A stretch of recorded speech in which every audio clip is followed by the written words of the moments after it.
This time, they are entirely prepared. And it's not because Trump is prepared, it's because people like the Heritage Foundation, the Federalist Society, everyone else that's signed on to Project 2025, from Turning Point USA to Moms for Liberty, they're all on board with this plan. So, like, every conservative group you've ever heard of, every major conservative player is on board for Project 2025. My guest today is Leigh McGowan, but you probably know her as PoliticsGirl. Leigh's kitchen counter political breakdowns have helped millions of alienated Americans understand and engage with politics. I brought her on the show to talk about the upcoming election, the recent Supreme Court immunity ruling, and what's at stake for America. Leigh, welcome to the show. Well, thank you for having me, Ken. And you've already done my show. So I'm telling you, thank you for coming doing that. Thank you for the films you make. I'm very grateful. Absolutely. We've got another one coming out. But back to you, Leigh, because you gave an amazing pep talk to America back on July 4th. I'll put a link to it below. I found it especially moving, though, since you described the U.S. as your, air quotes, chosen country. For those who don't know your backstory and how you became PoliticsGirl, can you give us the summary? Sure. The summary is I was born and bred in Toronto, Canada. I am a Canadian. I became an American in 2008. I actually moved to the States earlier than that. And I was living in New York for school when 9/11 happened. So the view from my apartment was the Twin Towers. And I really feel like that was a seminal moment in my life. I was in my early 20s. And I watched not only my city come together, this city that I loved. I love New York to this day, but the country come together. And I thought, this is a country I really want to be a part of. And it's not like I grew up somewhere where I wanted to escape from. I absolutely love Canada. It's a wonderful place to be from. It's a wonderful place to go back to. There are days where I think, what the hell am I even doing here? But I fell in love with America during that crisis. And then I ended up moving to Los Angeles, and I met my husband, and I married this American who is by far the best of all Americans. He's a Navy brat. He lived all over the world. I always say I got the best of America in him. It's that he's got that total can-do attitude without the why would I live anywhere else blinders. He's lived everywhere in the world, and I really feel like the combination of the two of us was great. I started PoliticsGirl because everyone in my life just seemed to not care about politics. And I don't think that it was because they don't care about the world or they don't care about the country. I think it's mostly because what have we been told not to talk about our whole lives? Politics and religion. And what are the two things that cause us the most problems in the history of the world? Politics and religion. So we have these two major problems that we don't know how to talk about. And after Obama lost the second midterms, and I knew it was going to be a big crisis for getting things accomplished, and Mitch McConnell sort of basically took over and wouldn't have anything passed through the Senate, I was talking to people about it, and no one cared. They said, it doesn't matter, Leigh. It's always the same. It doesn't matter. Everything's going to be fine. Both parties are the same. And I thought, no, that's entirely wrong. But I don't think people understand enough to really get that. And so I started doing civics, online civics on YouTube. Why we have an Iowa caucus, why the Supreme Court matters, all this kind of basic, boring stuff that most people weren't learning. But as a Canadian, I had learned a lot of, because you can't live next door to the big, powerful neighbor and not know a lot about it. We just don't have that luxury. So I think in a lot of ways, Canadians learn a lot of American history in a way that Americans are not privileged to anymore. And so I started teaching that. Yeah. You have a sensitivity then about our American idiosyncrasies that very few political observers have. How would you assess what has gone so wrong since that 9/11 moment that we all shared? Maybe the seeds of our dysfunction were already present. Maybe something happened between then and now that sowed them. But I felt that same feeling of kinship and patriotism on 9/11. I mean, there was a dark undertone, of course, not just because of why it happened, but because of some of our reaction. But how have things gone so awry? Well, I think you're right about the dark undertone. I always say that if 9/11 turned me into an American, the fallout from 9/11 made me into a Democrat because of the fallout. I think the seeds were planted far earlier than that. I think that sometimes we were so busy living in a country with democracy that we stopped working on our democracy. I think that the people that have been working to get us to where we are now, this is a 40, 50-year project. I think these are people that were not happy with the New Deal back in the 30s. They weren't happy when the most powerful people had to be curtailed by government organizations. You couldn't just make however much you wanted and treat your workers however you wanted. You had to pay them a certain amount of money. You couldn't have children in your factories. All these rules we put in the 30s that we just take for granted now. The unemployment insurance, what led to Medicare, all these things that we take for granted in America, that all came in sort of post-Gilded Age in the 30s. And then you move forward and we started pulling some of those back during the 80s. And then we had the overturning of Roe, and we had women's rights and civil rights. And there were a lot of people that just were not happy with those progressions. They were not happy with that movement forward. They did not see this forward movement. They felt that it was taking something from them. And that group of people have been working for 40 or 50 years to get us to where we are now, which is a place where we could literally be sitting back into a time machine and send us all the way back, to the Gilded Age, where a certain group of people make a ton of money and the rest of us fall in line. And it's almost more like a more aristocracy now that you look at the Supreme Court decision.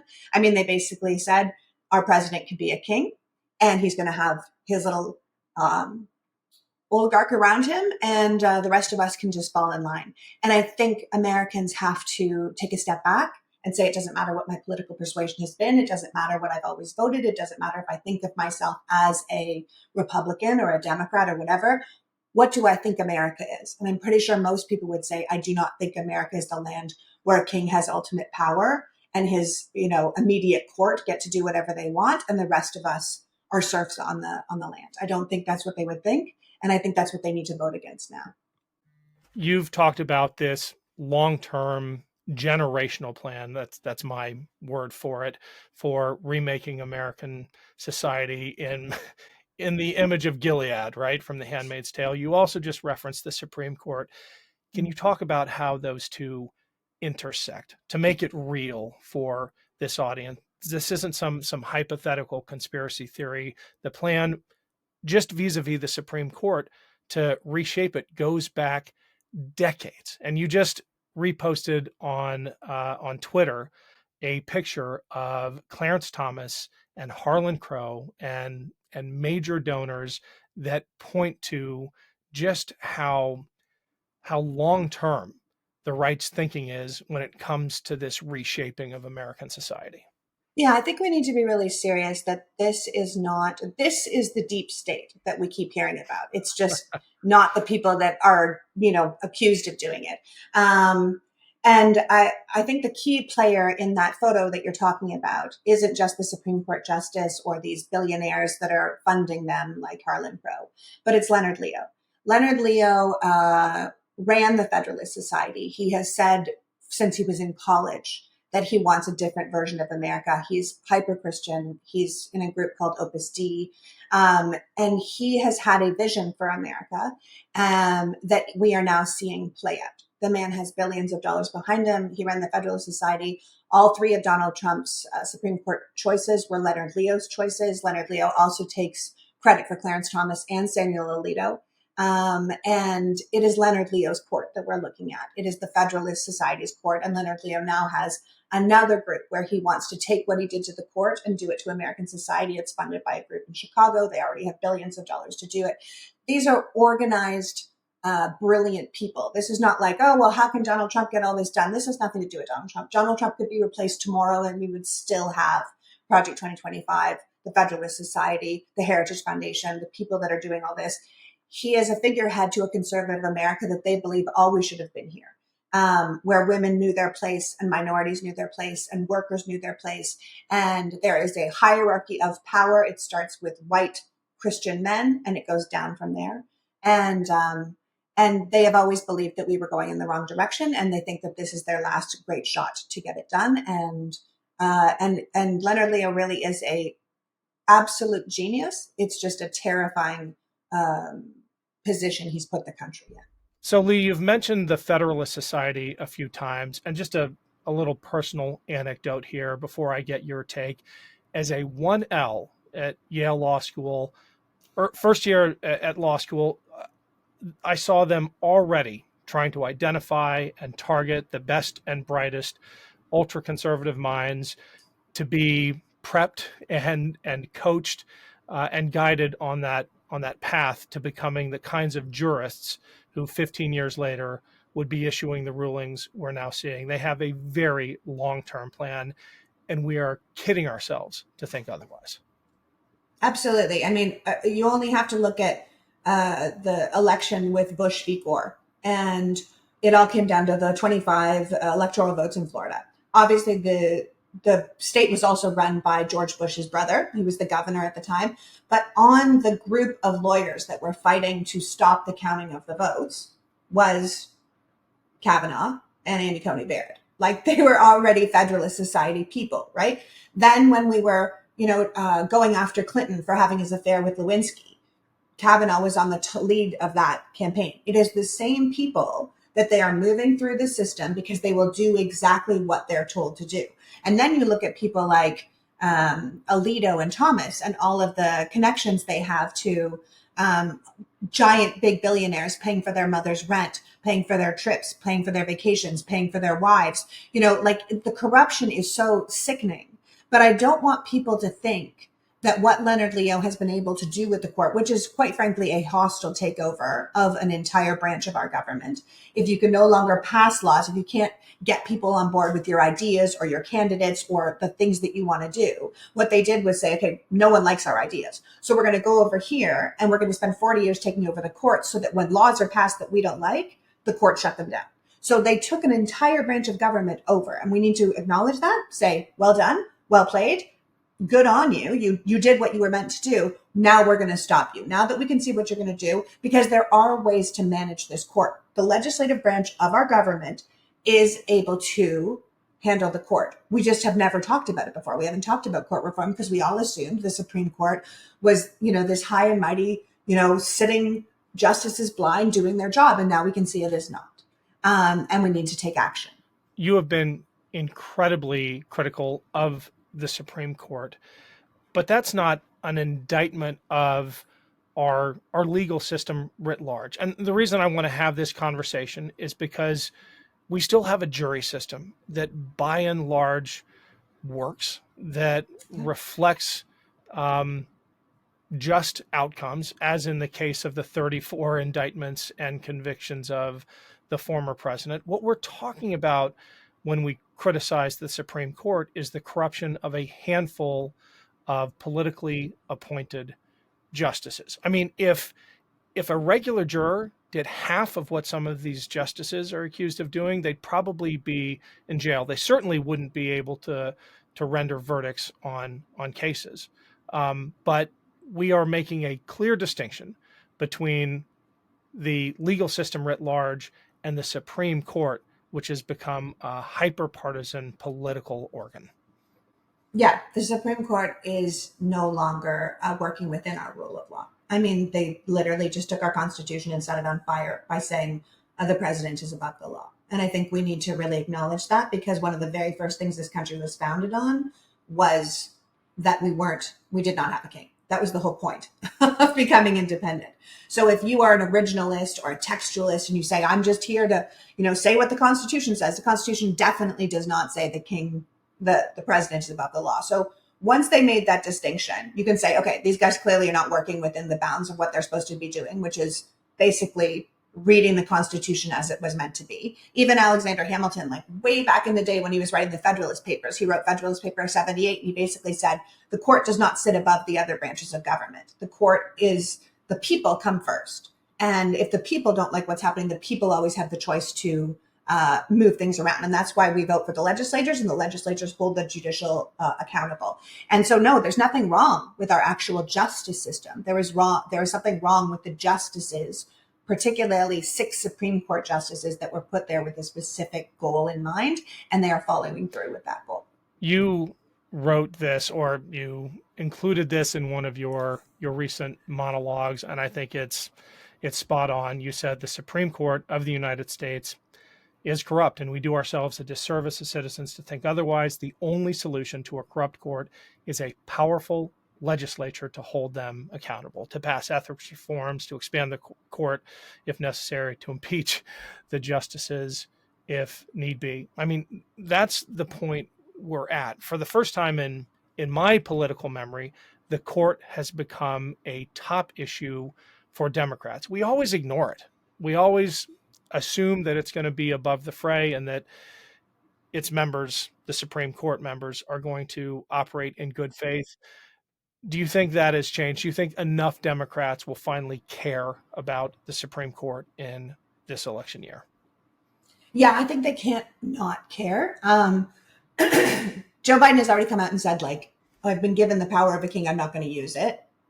Um, I think the thing that we have to keep in mind is that these people are corrupt. They came on, they did there's a reason we give these people lifetime appointments. There's a reason they can't be fired from their job. There is a reason that they are supposed to sit. They set the precedent for our entire law that goes down through all the other court systems. What the Supreme Court says is the precedent set for the rest of the nation. It is the last and final word of the law. So if those people, there's a reason they have to sit through Senate confirmation hearings and be approved by the justices. And it's because that is such an important job. And if people in those seats, and there's only 6 of them, really, we have to say it's not the whole Supreme Court. There are 6 of them. And I would have normally held John Roberts in sort of a center position. He went back and forth, but now he's the mask is off. We know who he is. There are 6 of them that really are deeply corrupted. They are working on behalf of something other than the Constitution, other than the country of America. They are working on behalf of the donors that put them there, and they're doing exactly what they were put there to do. And our job now, as Democrats, as people who believe in America, as people who believe in democracy, is to say, we see what's happening and we need it to be fixed. And there are ways to fix it. The Supreme Court is the only court in all of America that doesn't have ethics rules. That makes no sense. That seems like the most obvious thing. Oh, if you took a bribe from someone who's now sitting in front of you, you can't, you have to recuse yourself. Right now, the justices are allowed to self-recuse. They can decide if they want to hear a case or not. They can decide if they want to recuse. Anyone else, if they took a basket of cookies from someone that was going to sit in front of them, they could not rule on that case. The Supreme Court justices can. Seems like the easy thing for the legislators to put through. Then you can expand the court. We can make each one of those justices less powerful. If we're only bringing cases like the Dobbs case that overturned Roe to the court, not because the case has changed, not because pregnancy has changed, not because the rules have changed, but because the court itself, the makeup of the court has changed, and you have the votes to win, that's not blind justice. That is saying, I know it's stacked in my favor. I'm now going to bring this case. And Clarence Thomas said right after the Dobbs decision, he was like, bring me Brown v. Board of Education. Bring me Brown v. Board of Education. Bring me gay marriage. Bring me all these things. I'll overturn all of them. Just write a good case and I'll overturn all of them. They're telling us what they're going to do. We're going to reverse the rules, which goes back to the people that wanted it reversed, the Leonard Leos of the world.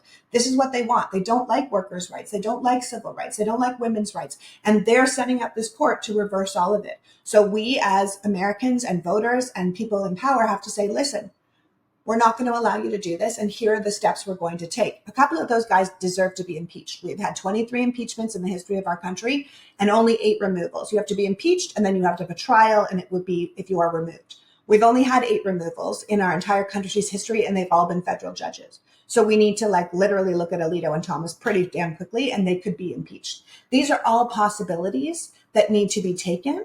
And I think we need to really look at the court and expanding the court in general, to match the number of appellate districts. People think, well, we have 9 justices and it always has to be like that. No, it doesn't. We only have 9 justices on the Supreme Court because 150 years ago, we matched it to the number of appellate courts. There are now 13 appellate courts. So theoretically, we should have 13 Supreme Court justices. And I used to say, okay, let's add those 4 seats, but we'll give the Republicans 2 and we'll give ourselves 2. Now I'm like, nope. We can just take 4. The liberals can take 4. The Democrats can take 4 seats. Let's start not stacking the court, because the court is already stacked. We must balance the court to make justice once again blind, to rule on behalf of the people, which is what they're supposed to do. Rule on behalf of the Constitution. They're just supposed to dictate what the Constitution says, not what they believe, not what their religion says, not what their donors say. And they haven't been doing that for a long time. So we need to balance that out. And that is all possible with the right legislature. Yeah. We had Jim Obergefell on a couple years ago, and he said, mark my words, they're coming for after it. They're coming for it. And a lot of people at the time were like, that's a bridge too far. But look what's happened. look what we Look have at women seen. in America. Like, I Yeah. can't even believe we're here. We are literally going to be slaves of the state if we don't do something. And every time someone says to me, "Oh, I'm so exhausted, like we're just going to lose, it's too much." And I'm like, you know what? Women do not have time for your exhaustion. We don't have the luxury of your cowardice. We are losing our rights daily in this country. There are women bleeding out, being airlifted from one state to another because people don't know what to do with this dying woman in front of them. That is obscene in the year 2024. Hi, everyone. It's Ken Harbaugh, and I need to take a short break here to ask all of you watching and listening for a quick favor. I am starting my own YouTube channel at team_Harbaugh, where I'll be posting videos regularly, including bonus content. It's a great place to find both Burn the Boats and Against All Enemies episodes, including the full archive. That's going to take a while to upload, but it's all going to live there. I could really use your help growing the channel. Please consider subscribing today. The link is in the show notes, or just search for team_Harbaugh on YouTube. I really appreciate the support. Everything we do here depends on you. Thanks so much. How does Project 2025 relate to all this? Because it, again, is the culmination of a decades-long plan, years of ambition coming to a head within the Heritage Foundation. The head of the Heritage Foundation has described it as a plan to institutionalize Trumpism, and now you have a not just a sympathetic court, but a co-conspirator in the Supreme Court that might actually make these ambitions possible. How do you assess the relationship between this political effort being led by the Heritage Foundation and the legal path being cleared by the Supreme Court? I would say I assess it as being terrifying. I think people should be terrified. I think it is very realistic. Again, this is not something someone just came up with. This is a long term plan. The first time Trump was president, he had no idea how to do the job. He didn't hire the right people.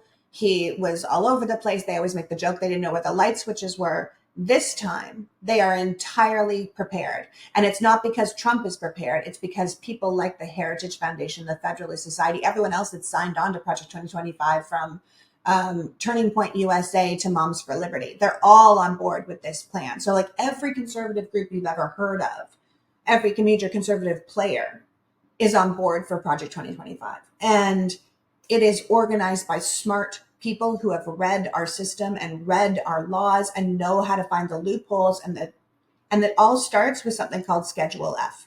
And Schedule F is something that Trump put in when he was in office. And then when Biden became president, he reversed because it was an executive order. They will immediately put it back in. And Schedule F basically allows them to fire people at will, whereas you couldn't used to fire people. It's a law that they made, again, back during FDR's time, where you can't just fire people for political reasons. You can't just say, you don't believe what I believe, which is how we got career civil servants. They call them the deep state, but they're really people that just stay from administration to administration and do their job in, every form of government. Our government is gigantic and they just stay. Now they're going to do loyalty tests, and they're going to say, if you are not 100% for Trumpism, you're gone. You're gone. You're gone.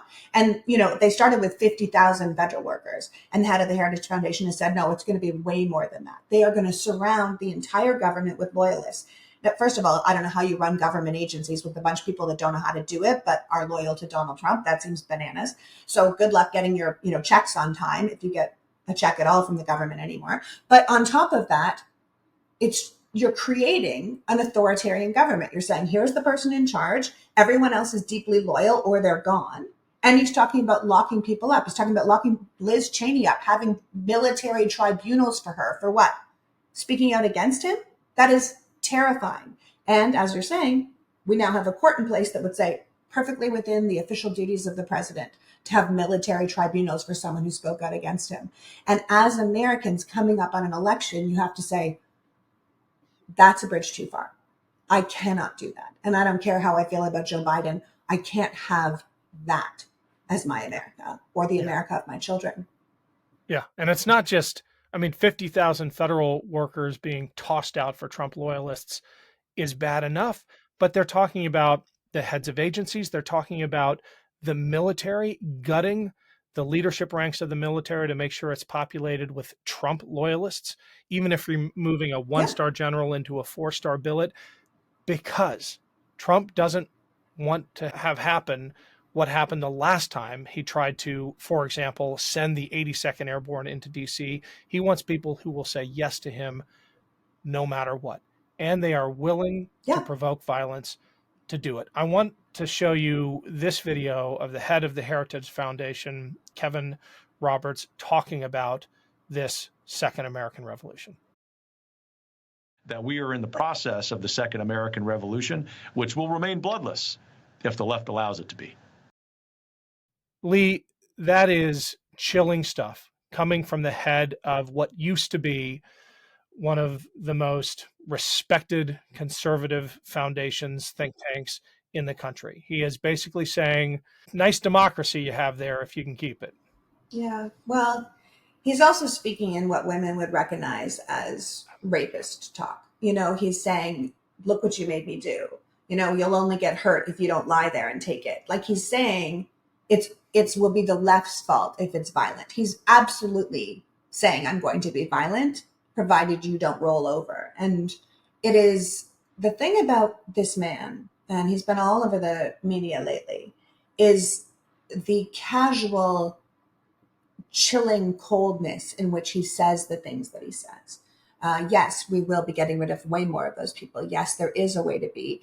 And we have to remember that Project 2025 is completely anti-environment, completely anti-gay, completely anti any other religion except Christianity. It is talking about purging people that aren't loyalists and staying true to their cause. And it really reads like modern day Mein Kampf. And we can't pretend that that's not what it is. The way this man speaks about it is, I think chilling is exactly the right word that you used, because they're not kidding. They're telling us exactly what they're going to do. And we can't say, well, it won't be that bad. It will be that bad. It'll be that bad and worse. And, we won't have the Mark Millies and the Espers anymore to get in the way of someone like Trump saying, well, can't we just shoot them all? Like, why can't we just shoot them to get out of my way? And they're like, those are peaceful protesters. Like, first of all, those are your citizens and you're their president. Secondly, we don't shoot peaceful protesters. And thirdly, like, bro, what are you talking about? Right? Like, he doesn't want anyone like that anymore. They want them to be like, yes, sir. Absolutely, sir. Because I'm telling you, we protest. We will protest. If that happened, we would protest. And all they have to do, to speak to your Handmaid's Tale allusion earlier, is shoot a bunch of us once. Take out 500 of us at a protest. I can promise you there won't be a lot of protests after that, because we'll be afraid. And then we'll be a country that lives in fear of our leader. And we won't be able to replace our leader anymore, which is how they live in Russia. You have elections, but we know who's going to win. It's how they're functioning in Hungary. It's how they're functioning. You get rid of the media that says anything bad about you. Get rid of anyone who speaks out against you. People fall out of windows. You take your political rival, put him in a gulag, and all of a sudden he's dead. Oh, what happened to him? This is how close we are to what we're talking about. And you don't have to look in history to see it. It's happening today, all around the world. And Trump made an allusion the other day that he was going to make North Korea, China, and Russia great again. And I thought, oh, come on. Like, how more obvious can we be? It doesn't matter what your political persuasion is at this point. You have to say, am I American? And what does that stand for? And it cannot be this. How does Christian nationalism relate to this? Because that has been such an animating force behind the surge in confidence of the political right, but it is so contradictory with the actual values preached by the historical Jesus, the values of tolerance and welcoming the stranger and all of those things. And on one hand, you have now the requirement that the Ten Commandments be taught in schools in like Louisiana and Oklahoma. On the other hand, total intolerance from anyone who espouses a different worldview. Well, first of all, you have a leader that basically breaks every single commandment that you just put on that wall. So, I mean, I think the thing we have to keep in mind is that Christian nationalism is not Christianity. And Christian nationalism is a power structure, and Christianity is a faith structure. And people who follow the Christian faith know that you do unto others. They know that you treat the neighbor well. They give to the poor and the hungry, and you embrace the stranger. That's Christianity. If you follow Christ, that's Christianity. Christian nationalism is a power structure in which you're using people's faith, people's belief in something, this sort of blind faith to a text, blind faith to a deity that you can't see, and you're twisting it to make it a blind faith to a leader, a blind faith to a movement. You're using the same belief structure to push it into a power structure. And so there's very few movements in the world, very few authoritarian movements in the world that didn't have some tie to a religion, because these people that are hardcore believers are much more susceptible to a strongman leader. Because they already believe in a leader they can't see, who is all knowing, all seeing, everything is right.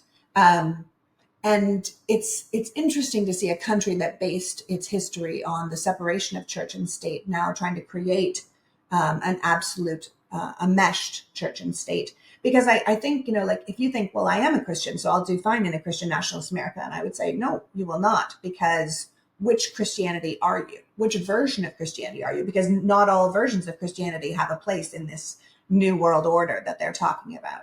And it certainly isn't the do unto others, help your neighbor version. So I think we just need to see it as a power structure and the using of people's faith as a way to get them to fall in line. They are the most easy to make into soldiers. Yeah. Well, I would argue that if you're an actual Christian in the tradition of the historical Jesus, there's no room for you at all if you believe in the Beatitudes, if you believe in, blessed are the oppressed and the stranger and those real values of Christianity. That is not reflected in Christian nationalism. Not remotely. At all. No. Not remotely. Do you often hear from people you've persuaded? I sometimes worry. We're on the same network a lot of the time, Midas Touch Network. I sometimes worry about being in our own bubble, and I try really hard to find ways out of it. I do a weekly appearance on a super conservative syndicated AM radio talk show, things like that to get out. How do you know whether or not you're reaching outside our own information bubble?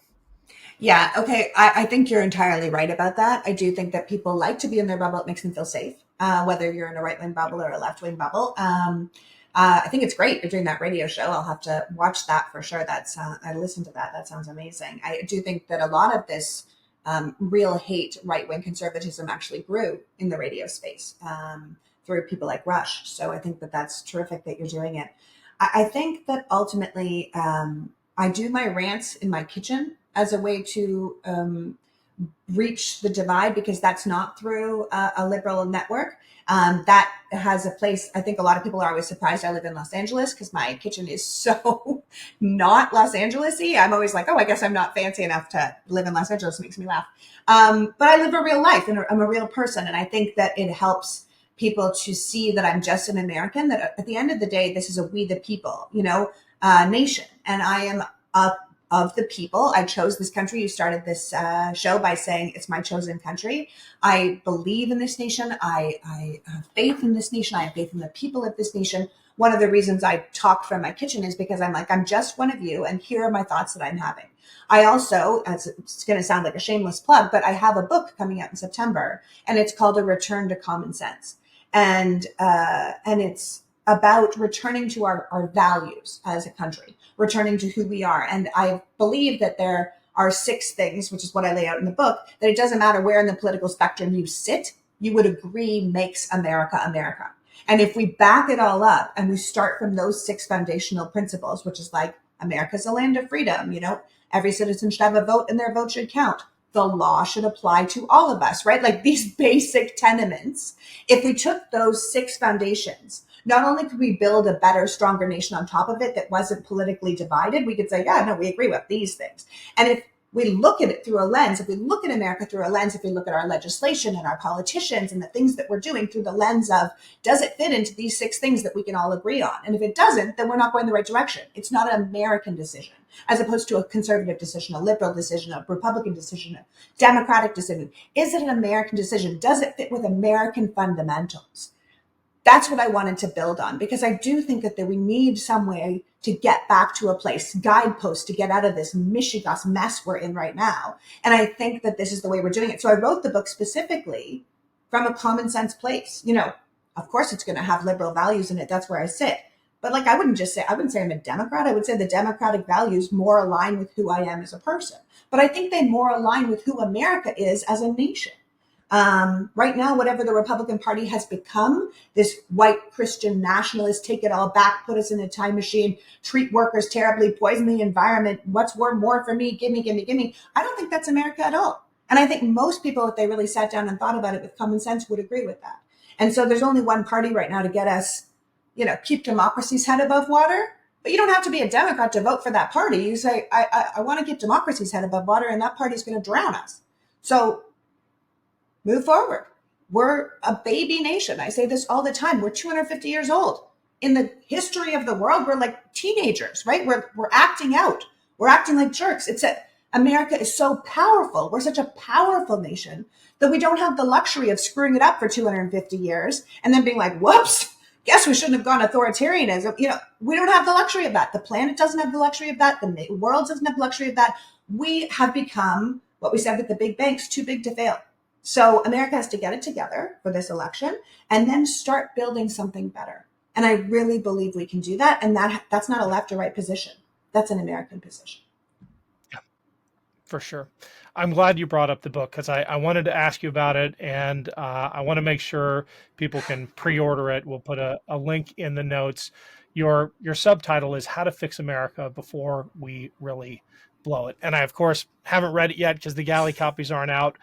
But I went through the 6 principles, and I just got so depressed reading number 5, the law applies to all of us, because I read it in researching this interview right after the Supreme Court decision came out. I don't know that there's a question in this, but I mean, it's going to fall to us if we can't count on the court to uphold that basic principle of democracy. No one is above the law.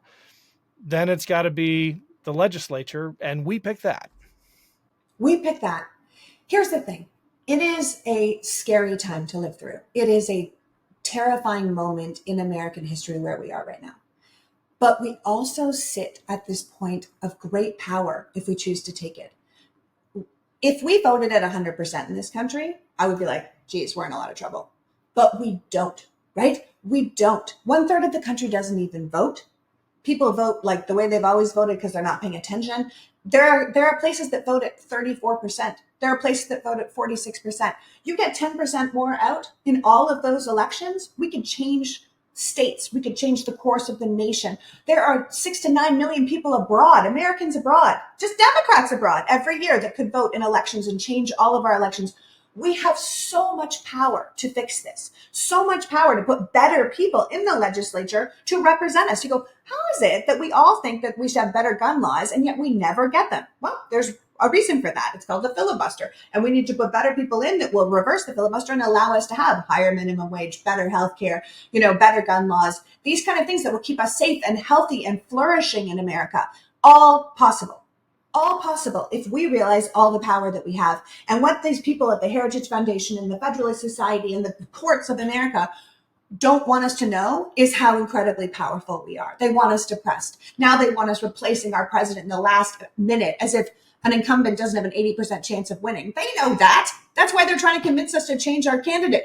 I mean, honest to God, we are so close to actually making true, honest to God change in this country, good, positive change. And the people that don't want it are terrified. So they are in their Hail Mary phase. They are in the bloodless revolution, if the left allows it, phase. Give me a break.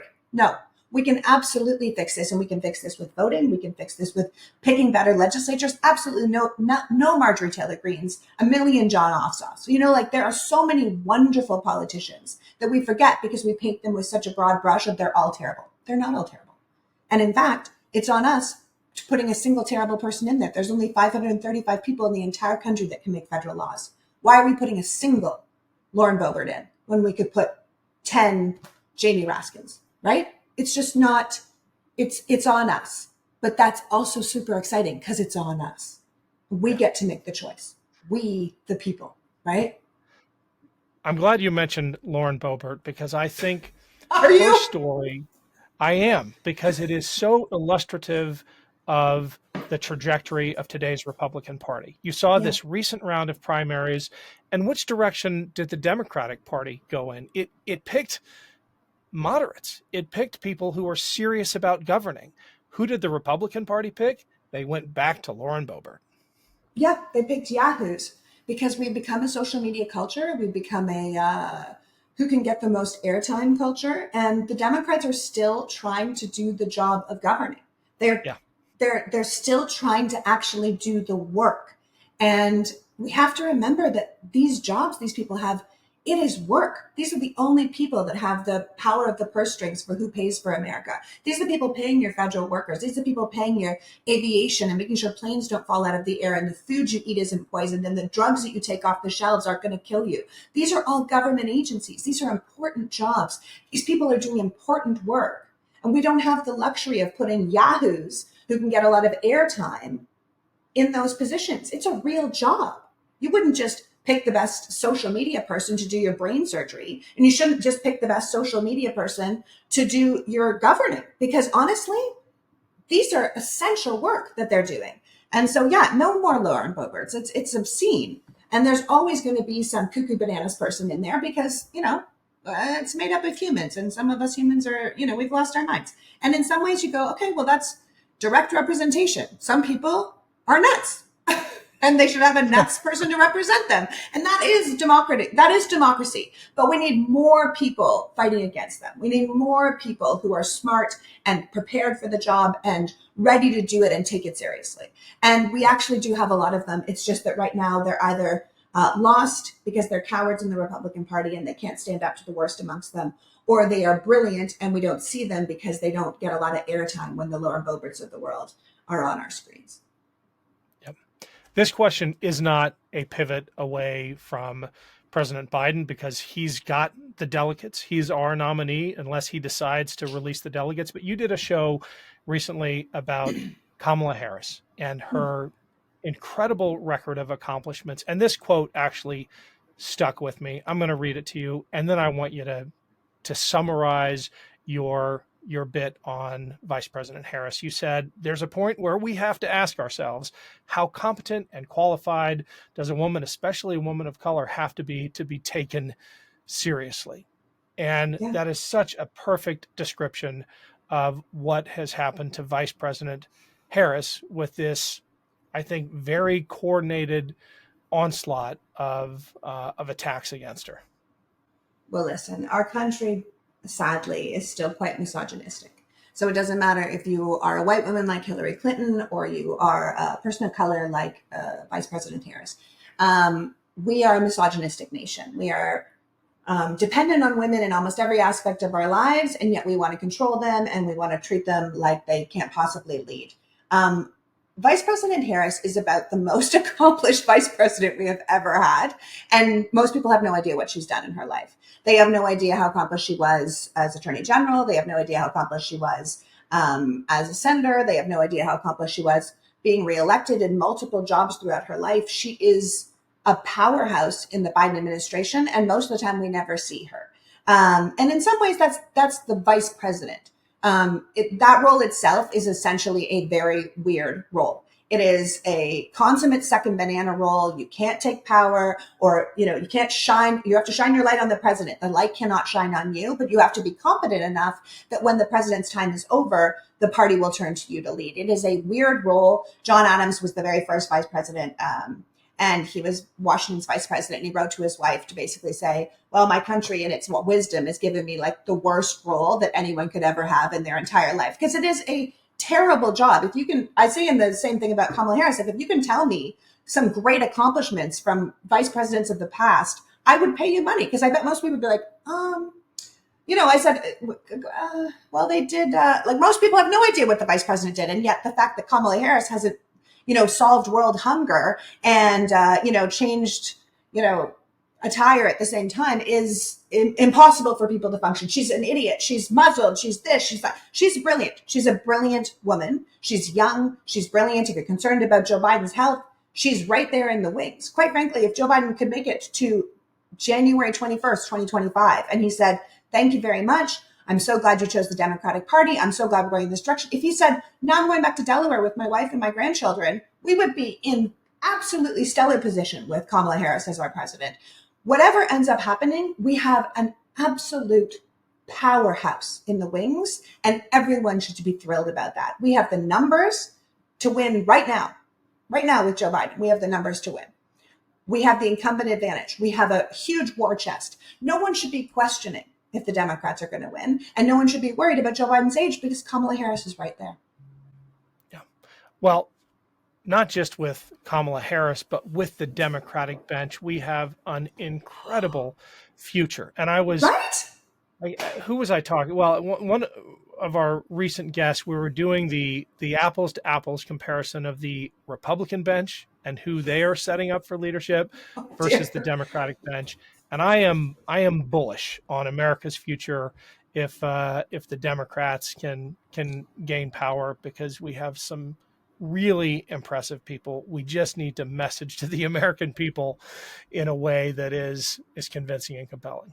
Oh, Ken, you and me both. I mean, literally, if people want the next JFK, they just need to keep democracy's head above water in 2024, because that bench coming into 2028 is, if we end up with a primary that year, you've got Pete Buttigieg, you've got Gretchen Whitmer, you have Gavin Newsom, you have Shapiro. There's so many excellent Democrats just ready to lead. Young, powerful, progressive, excellent Democrats. You want a future that you feel proud of, where America is leading again, and we're doing Green New Deal stuff, and we're making money at the same time, and we're leading the world, and NATO's flourishing, and Russia has, defeated in this authoritarianism. It's all coming. You just need to take the Joe Biden bridge from here to there. That's what you need to do. We need to keep, again, democracy's head above water. And then, boy, can we go far. Yeah. Well, let's end on that note, because lately we haven't often ended on high notes. And I love that landing. I guess last question for you. I love that you do your shows in the kitchen. How much thought goes into the backdrop? Because I love the fridge art. Is that just accidental? Is that what the kids brought home that day? Yeah. Or is that intentional? Listen, I'm nothing if not genuine. That is my real kitchen. If it was a set, there would not be a pull-up bar in the background. Like, that is the ugliest thing I've ever seen in my life. It lives there because my boys like it. You know what I mean? The things that are on my fridge are who I am. Like, before I ever started this show, there was a list on my fridge that said things money can't buy. Like, that is who we are as people. And there are people that come in, and I always get the men that are like, shut up, make me a sandwich. Those guys are fine. But the people that say, like, you can't possibly live there, that has to be fake. You've tried to make yourself the common man. And I'm like, nope, this is literally like, this is my real life. This is who I really am. Because at the end of the day, we are all just trying to get by, trying to live our life, trying to do it. And I just put the camera in the windowsill when I started this and started speaking directly to my fellow Americans. And I think it's the authenticity of it that appeals to people. And I think people really, they want more hope. And I believe in this nation that I chose. And I think we can live up to the brochure. Yeah. I do too. There's this phrase from my religious upbringing: there's no zealot like the convert. And I love talking to Americans who have chosen this country, like you have, because it helps restore my faith every time. Thank you so much, Leigh. Let's do this again soon. I would love that, Ken. Thank you. Let's do it soon.